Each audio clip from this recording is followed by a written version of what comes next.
Hey, it's Mark Alexander with Benchmark Mortgage. I'm so excited to share with you guys some data to really help move into 2025 and what's going on with the housing market, the mortgage market, and just wanted to shed some light after talking with some clients and some of my partners as well, just on some of the misinformation that's out there, but also looking at the data of what the last couple of years have looked like in the housing market so we can really kind of look at our own crystal ball to see, well, what is coming ahead in 2025. And so wanted to give you some updates as we're almost through now the first month of 2025, which is pretty wild as fast time is flying.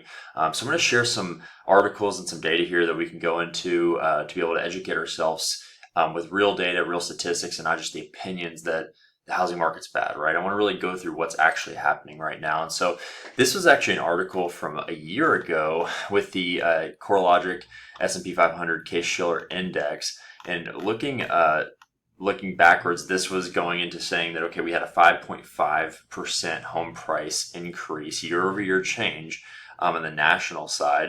And then the 20 city average was about 6.1%. And so we saw basically the end of 2023 that we had home price appreciation in that 5% range as far as the US basis, right? Now, if we look at the same article this year, about 11 months forward, look at this, right? Home prices are coming down a little bit, but not the actual prices, but the appreciation has cooled. And so I don't want this to scare anybody when I want to look into this, because graphs can look weird, but this actually still means home values are going up year over year.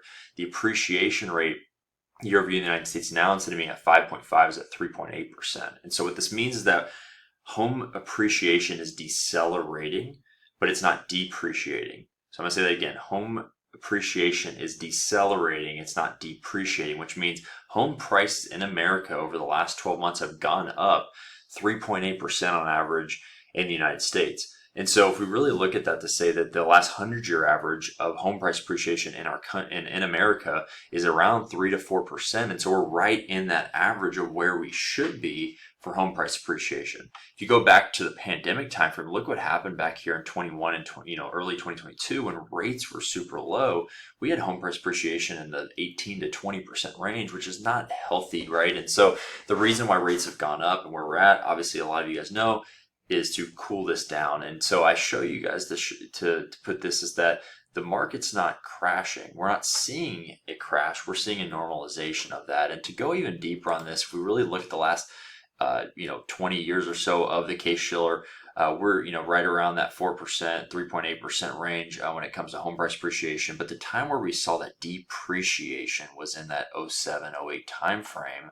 And if we go to the housing inventory metrics, we had 3 times the amount of inventory back in that 07 time frame than we did in this time frame, right? So if there's one third of the amount of supply in the market, right? What does that mean for the sake of home valuations, right? If we look at basic supply and demand, there's 1/3 the amount of supply than there was back when real estate was depreciating, right? And even if we look at a 10-year chart on this, we're still at a lower inventory rate than we were even 10 years ago in 2015, right? Back in a more normal housing market. And so the reason why we're seeing home prices continue to rise, even though it is a quote unquote unaffordable housing market, even though with strategy there's ways through that, and that's where we could talk on a one-to-one basis, we're still at this point where real estate's going up because there's not a lot of supply. And if we go even deeper on this to look at the constructions for new housing starts, this goes back all the way to basically the year of 2000 and January 1 of 2000. If you look at this, we had almost double the amount of housing starts back in that time of 06, 07. And then when the recession hit, we went way down. And so we've actually been kind of teetering at more housing starts. New housing starts is taking single family homes, multifamilies, and even apartment complexes of new construction homes being built. And so if you look at this, we're kind of at the mean average. We're right in the middle. We're seeing more housing starts, but we're not seeing a massive amount of unhealthy housing starts that we saw back in that 04, 05 time frame. And so you mix that in with, lastly here, looking at the US population.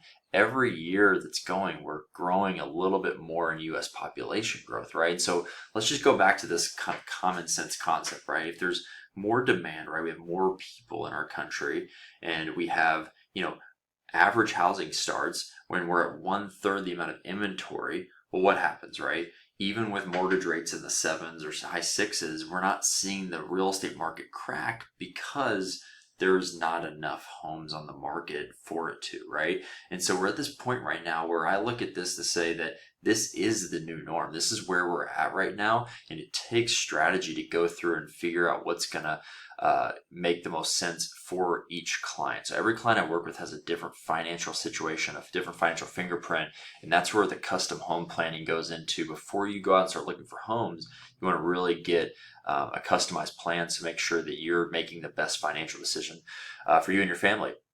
Lastly, I just wanted to share this, which is the M2 money supply. This is the total amount of money supply in our country. And so this is a chart going all the way back to 1959. A lot of people ask me, like, where do you see home prices going?